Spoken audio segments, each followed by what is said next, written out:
नमस्कार। आज हम ये क्रेडिट कार्ड, पैन कार्ड आदि रखने का पाउच बना रहे हैं। इसमें बीच में एक पार्टीशन भी है, जिसकी वजह से आप अलग अलग कार्ड अलग अलग खाने में रख सकते हैं और इसे आराम से कैरी कर सकते हैं।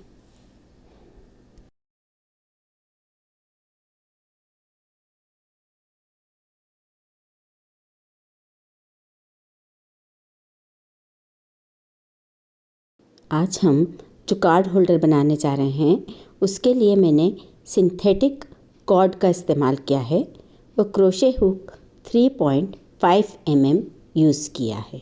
शुरुआत हम 23 चेन से करेंगे।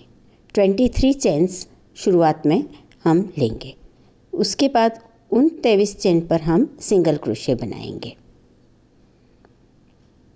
यहाँ हम पहली चेन छोड़कर दूसरी चेन पर सिंगल क्रोशे की लाइन शुरू करेंगे, दूसरी चेन से लेकर आखिरी तक। तो इस तरह से हमारे 22 सिंगल क्रोशे आ जाएंगे।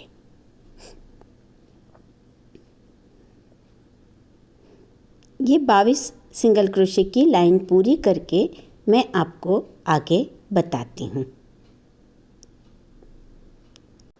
यहाँ हमारी सिंगल क्रोशे की फर्स्ट लाइन कंप्लीट हो गई। अब इसी 22 क्रोशे पर हमको 30 लाइंस बनानी है। 30 लाइन बनाने के बाद फिर मैं आपको दिखाती हूँ। यह सिंगल क्रोशे की 30 रो कंप्लीट हो गई। 30 रोज़ बनाई मैंने पूरी। अब यहाँ 2 चेन लेकर हम हर सिंगल क्रोशे पर एक डबल क्रोशा बनाएंगे। ये पूरी रो हम डबल क्रोशे की ही बनाएंगे। डबल क्रोशे की रो बनाने के बाद मैंने 30 रोज़ सिंगल क्रोशे की और बना ली। इस तरह से डबल क्रोशे की रो बीच में है और दोनों तरफ 30 रोज़ सिंगल क्रोशे की आती हैं। अब हम बीच में इसका डिवाइडर बोल लो या फ्लैप बोल लो, जो भी बोलो, पार्टीशन बोल लो, वो बनाएंगे। इसके लिए मैं एक सिंगल क्रोशे की रो डबल क्रोशे के ऊपर दूंगी। देखिए, इस तरह से लूप लेकर डबल क्रोशे के पीछे से हुक डाला और ऊपर निकाल के लूप को सिक्योर किया। अब एक चेन लेंगे और अगले डबल क्रोशे को हुक के ऊपर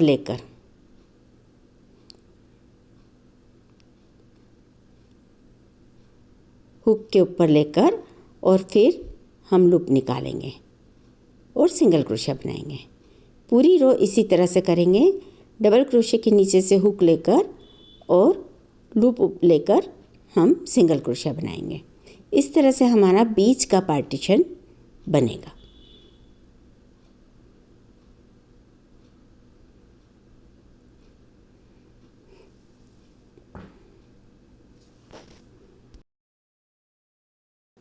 ये हमारी डबल क्रोशे पर सिंगल क्रोशे की एक लाइन कंप्लीट हो गई।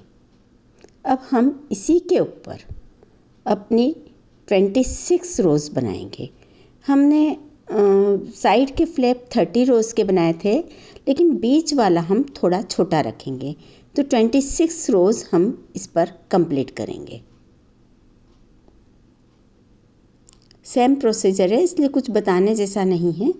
मैं आपको इसके 26 रो कंप्लीट करके और फिर बताती हूँ। ये हमारा बीच का फ्लैप कंप्लीट हो गया है। आसपास के दोनों फ्लैप्स में मैंने 30 रो ली थी और बीच में 26 रो, 26 रो, 30 एंड 26। ये थोड़ा छोटा रखते हैं ताकि कार्ड निकालना आसान हो सके। अब इन तीनों को एक साथ हमें जोड़ना है, सिलाई करना है दोनों साइड्स से। तो आप चाहें तो सुई धागे की मदद से जुड़ें और आप चाहें तो क्रोशे की मदद से जुड़ें। मैं यहाँ इन तीनों के ऊपर एक मार्कर से अटैच कर देती हूँ इन तीनों को, ताकि ये इधर उधर न खिसकें। अब हम इनकी सिलाई नीचे से शुरू करेंगे, नीचे से ऊपर की तरफ। क्रोशा लेंगे, एक लूप बनाया और क्रोशे को तीनों लेयर्स में से हमको निकालना होगा, एक भी लेयर छूटने ना पाए।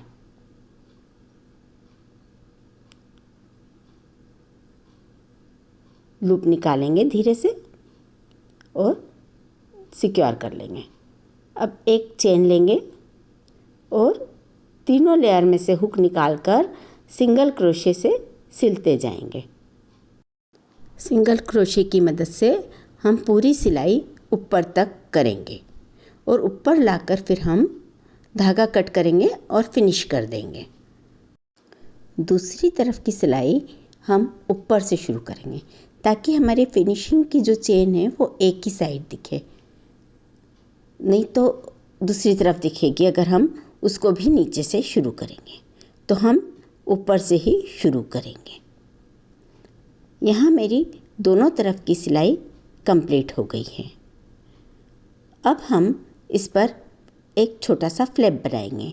22 चेन है तो मैंने सेंटर वाला 2 चेन ले ली और उसके आसपास 2 चेन और लेंगे। इस तरह से हम 6 चेन पर अपना बीच का फ्लैप बनाएंगे।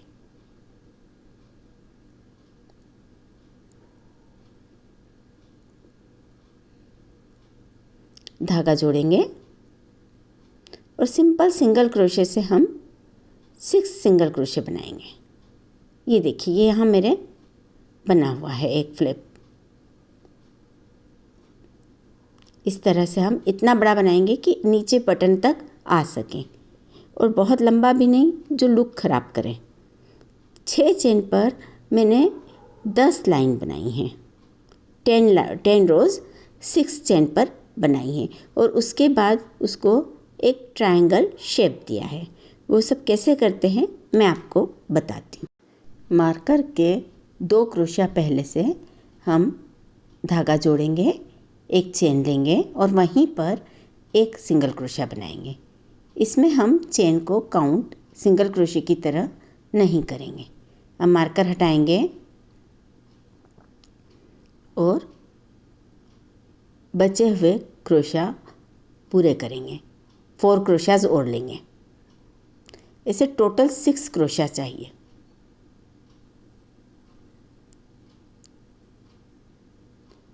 सिक्स क्रोशा की रो हो गई। अब चेन लेंगे एक पलटने की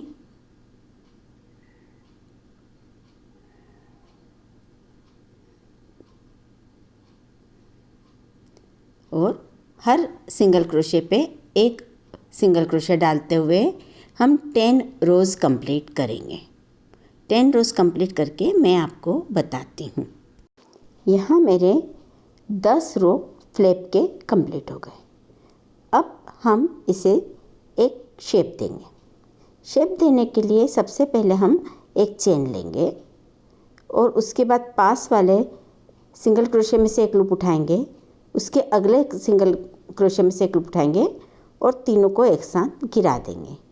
फिर एक सिंगल क्रोशा बनाएंगे, उसके बाद एक और सिंगल क्रोशा बनाएंगे और आखिर में फिर से हम एक लूप उठाएंगे, उसके अगले वाले सिंगल क्रोशे में से भी एक लूप उठाएंगे और तीनों को गिरा देंगे। अब वर्क पलटेंगे, एक चेन लेंगे और यहाँ एक लूप उठाएंगे, इसके अगले में से भी एक लूप उठाएंगे और तीनों को गिरा देंगे। अब फिर अगले सिंगल क्रोशा में से एक लूप, उसके अगले सिंगल क्रोशा में से फिर से एक लूप और तीनों को एक साथ गिरा देंगे। फिर से वर्क पलटेंगे और बचे हुए दोनों लूप में से दोनों सिंगल क्रोशे में से एक एक लूप उठाएंगे और तीनों को एक साथ गिरा देंगे। धागा बंद करके खींच लेंगे और कट कर देंगे। थोड़ा लंबा रखेंगे ताकि हमें यहाँ फुंदा बांधने के लिए धागा बचा रह सके। अब हम इस पर अपना मैग्नेट बटन लगाएंगे। मैग्नेट बटन कैसे लगाएंगे वो देखिए। इसका सेंटर ले लेंगे, सेंटर में हम मैग्नेट बटन लगाएंगे। ये मैग्नेट बटन है, इसके साथ 2 वाइसर आते हैं जो दोनों तरफ लगाने होते हैं। मैग्नेट बटन को पहले खोल लेंगे हम, इस तरह से अलग अलग कर लेंगे और इसका एक भाग हम ऊपर लगाएंगे फ्लैप में। धागे को बीच में से अलग करना पड़ेगा। इस तरह से फंसा देंगे हम फ्लैप में, अपनी जगह देख के प्रॉपर सेंटर में फंसा देंगे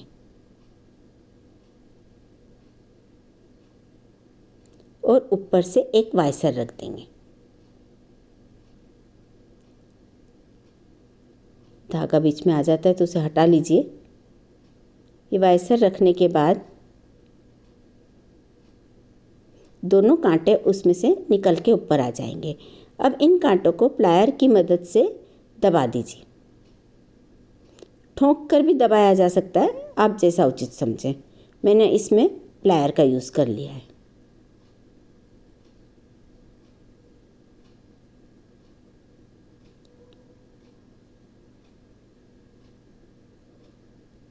दोनों तरफ से दबा दीजिएगा तो ये बटन अपनी जगह पे लॉक हो जाएंगे। ये देखिए, इस तरह से लॉक हो गया।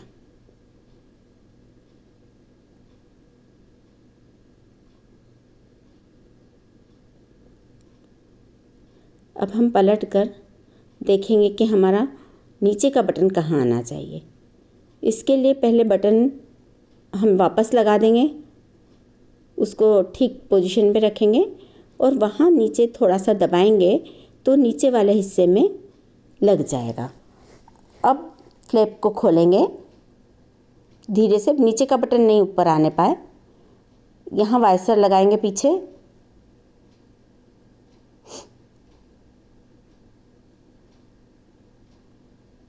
दोनों कांटों में, और अब फिर से दोनों कांटों को दबा देंगे। दोनों तरफ से अच्छे से दबा देंगे।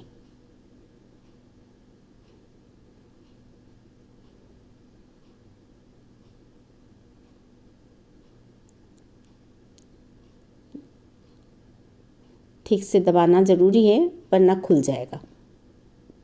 ये दबाने के बाद अब हम इसको सीधा करेंगे।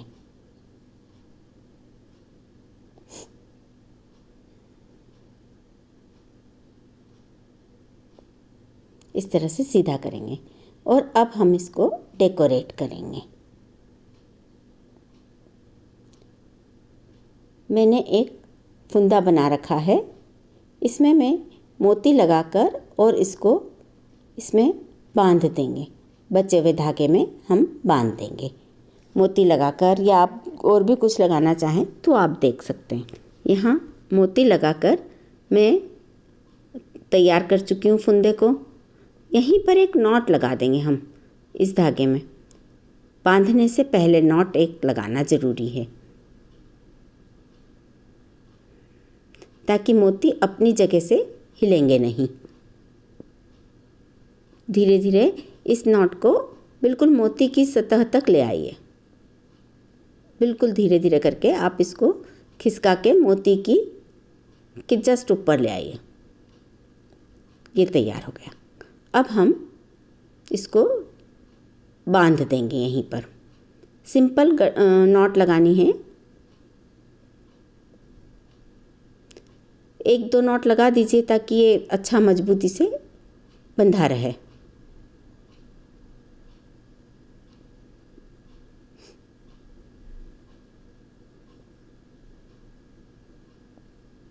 ये लगाने के बाद फ्लैप खोलकर इसको पीछे की तरफ हम इधर उधर घुमा के पक्का मजबूत करके फिनिश करेंगे। मैं इसके लिए हमेशा बारीक क्रोशे का उपयोग करती हूँ। जैसे हमने 3.5 mm क्रोशे से पूरा प्रोजेक्ट बनाया है, तो 2.5 mm के क्रोशे हुक से मैं इनको धागों को इधर उधर करूँगी ताकि इजी हो जाए। आराम से ये क्रोशिया हुक इसमें घुस जाता है और हमारा काम हो जाता है। हम यहाँ एक मजबूत पक्का कर देंगे। उसके बाद धागा काटेंगे। उधर की धागे को भी हम इसी तरह से घुमाकर और फिनिश करेंगे। अब धागा काटेंगे और बचे हुए धागे को हम जलाकर और उसकी एक बूंदी सी बन जाती जलकर वहीं चिपका देंगे ताकि हमारा प्रोजेक्ट कभी खुले नहीं। ये देखिए, माचिस से जला रही हूँ मैं, आप मोमबत्ती से भी जला सकती हैं, अगरबत्ती से भी जला सकती हैं। ये देखिए, इस तरह से एक बूंदी सी बन जाती है तो ये धागा यहीं चिपक जाता है और आगे कभी खुलता नहीं। पूरे प्रोजेक्ट के धागे हम इसी तरह से फिनिश करेंगे। सारे धागे फिनिश करने के बाद मैंने इस पर ये एक मोतियों का रिंग और एक नकली डायमंड बीच में लगाया है जो इसकी खूबसूरती को बढ़ा रहा है। इस तरह से फिनिश करने के बाद आप देखिए इस पर्स का लुक। यहाँ मैंने एक और पर्स बनाया था, वो भी मैं आपको बताती हूँ। ये दोनों पर्स अपने आपके कार्ड, आधार कार्ड वगैरह सभी कुछ संभाल कर अपने में रखेंगे और आप इन्हें आसानी से कैरी कर सकते हैं। आपको मेरा ये प्रोजेक्ट पसंद आया हो तो इसे लाइक कीजिए, मेरे चैनल को सब्सक्राइब कीजिए। हाँ, सब्सक्राइब करते वक्त बेल आइकॉन ज़रूर दबाइए ताकि मेरे नए प्रोजेक्ट आपको नोटिफिकेशन में मिलते रहें। आपके कोई कमेंट हो तो आप प्लीज़ ज़रूर कमेंट कीजिए। Thank you for watching.